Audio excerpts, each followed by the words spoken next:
Hello and welcome to our latest bulletin, bringing you information if you're in business or looking to start a business. We've been busy putting together a number of interviews and chats for you, and you can see me in a bewildering array of different shirts and jackets, completely ignoring any suggestion of continuity. On the show this time, we speak to motivational speaker, businessman and mentor Adam Corbally on why he chose to help some of our young businesses. One of those businesses is making masks for charity. We find out more. With the latest advice on staying safe and what one increasingly prominent group is doing for the millions who've slipped through the government's funding net for businesses.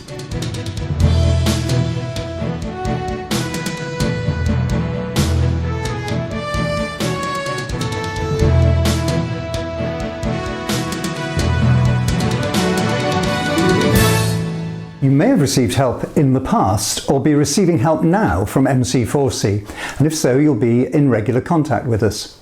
But if you've come to this video by chance or someone suggested you take a look because it's something you can't ignore, well, I have been described that way in the past, then maybe the Making Changes for Careers programme could help you. If you're between the ages of 16 to 29, live in Hull, are receiving benefits and are not in any form of employment, education or training. All our training at the moment is online, and though I say it myself, very enjoyable, and the team gets results. My colleague Charlene and I regularly find work for young people or set them up in a business of their own. So if that's you, why not get in touch? Or if you know someone who fits the description, let them know. Details on the screen now and in the information under the video on YouTube.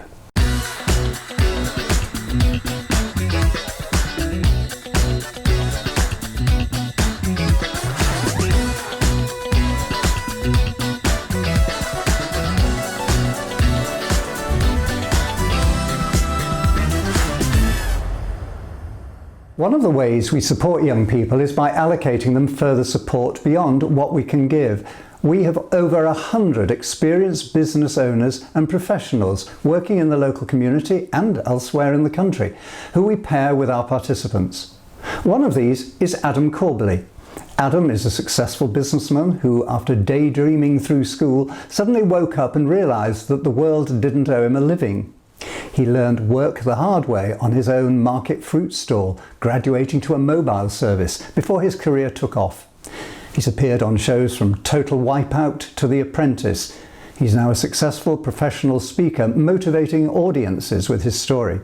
So I asked him why he wanted to be a mentor for us. I first started wanting to volunteer as a mentor because I know how hard it was when I first started out. And do you know what? My life was a bit of a catastrophe until I started asking for help. And when I did start asking for help, I was pleasantly surprised because I'd been offered help my whole life. And then all of a sudden, when I asked for help and I got help, it really, really brought me on as an individual and definitely as a business. You know, the advice I was given was priceless. Do you think, because we've obviously started this mentoring idea in the middle of a crisis that no one could ever have anticipated, do you think actually quite a lot of our young people, and not just them, me as well, are quite frightened about the situation, really don't have a clue? We're all on a learning curve. With any business, you should have a solid business plan, but I'm pretty sure there's not one business plan in the world that took into account a global pandemic, COVID-19. Honestly, so I think we're all in the same storm here and we're in different boats. And, you know, the more life vessels we can throw out there to help people, the better. We all need to share ideas and advise and mentor each other, Graham. Even myself and you know, share ideas of what's worked during this time, what hasn't worked. And absolutely, if we can help people who have maybe got less experience in business than ourselves, and that's definitely a good thing. It is much needed right now. So give me an example of some of the advice you've been able to give to the young people you've been mentoring. the guys I've been mentoring have been fantastic. And initially it started off like a friendship, but like with all good friendships, I've had to call them out on certain things, and when I thought they're wrong, I've had to tell them, and I've had to challenge some of the things that they've said. Also, giving them an extra pair of eyes, looking at things from a completely different perspective and a different angle, giving them advice such as, well, what works?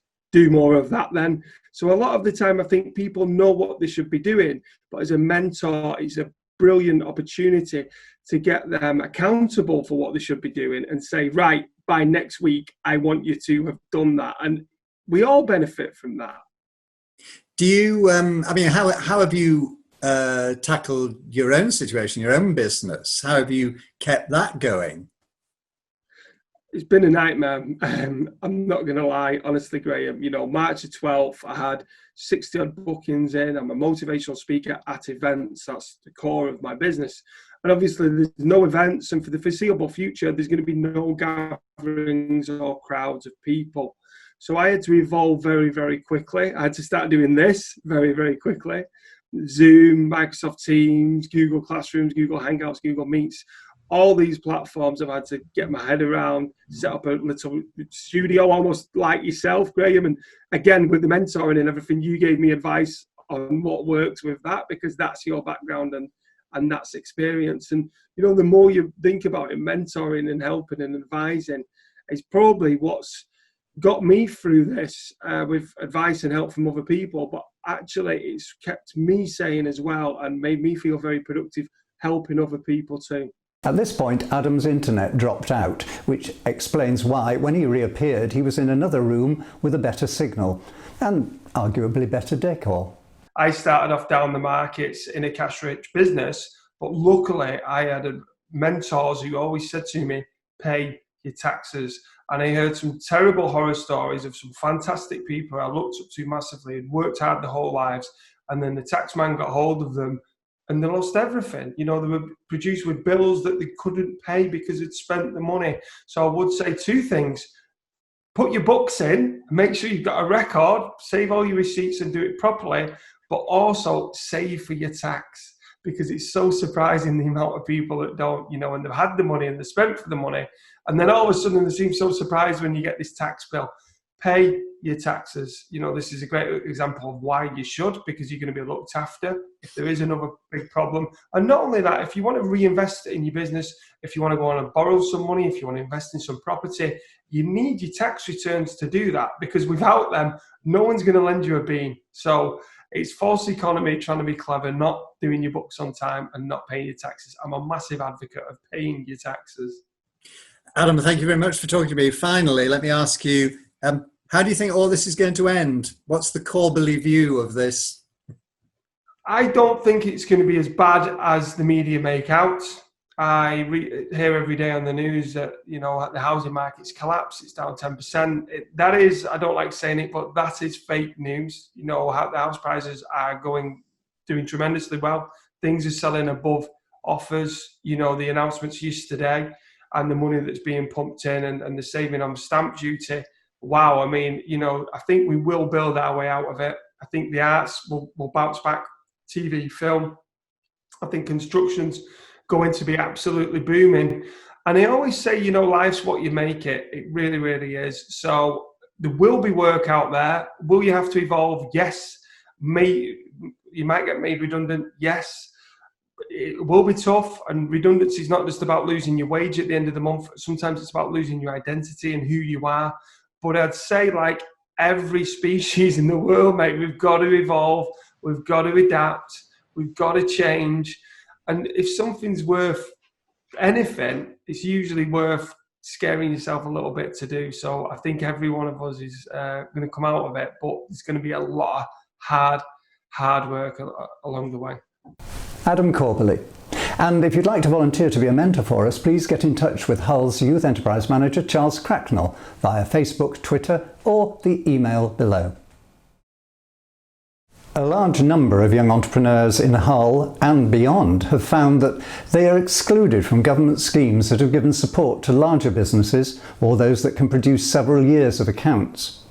An emergency fund was set up under the John Cracknell Youth Enterprise Bank to support them, and over 60 grants have been awarded so far, over 30 to micro-businesses. It's something that was highlighted recently in a BBC Look North bulletin, featuring one of the businesses we helped set up, Blush Cleaning. We said we would stand together with the British people, and we meant it. Back in March, as businesses had to shut down, the Chancellor announced a huge package of financial help. But it didn't help everyone. It's estimated there are 3 million people who couldn't work, but who also couldn't qualify for any of the Chancellor's schemes. Relying on our partners, as families as you do, just struggle by. Yeah, we pulled through together with the help and support from family and friends. They did get an emergency grant from an organisation in Hull which supports young entrepreneurs. I cannot imagine what it's like to have spent 5 months with no income because of a pandemic and because of government rules and regulation. Too many people have suffered from this, and I still believe the government has an opportunity, and from my perspective, particularly supporting young people, to make that difference now. The Youth Bank and the Youth Enterprise team have supported the movement ExcludedUK, who support those otherwise excluded from funding, even setting up mental health support, as well as fighting for them to be recognised. And ExcludedUK have a virtual choir, and they produce this incredible musical plea, something you have to hear, especially if you're a Les Mis fan. We'll give you the link to the whole song, and you can hear an extract if you stay with us to the end of this bulletin. I hope when we're forgotten, one day. From Monday the 14th of September, when meeting friends and family you don't live with or have formed a support bubble with, you mustn't meet in a group of more than 6, indoors or outdoors. This is now against the law, and the police will have the powers to enforce these legal limits, including issuing large fines. There's a new little phrase we should remember: hands, face, space. Wash your hands regularly and for 20 seconds. Wear a face covering in indoor settings where social distancing may be difficult and where you'll come into contact with people you don't normally meet. And stay 2 meters apart from people you don't live with where possible, or 1 meter with extra precautions in place, such as wearing a face covering or increasing ventilation indoors. Do stay safe.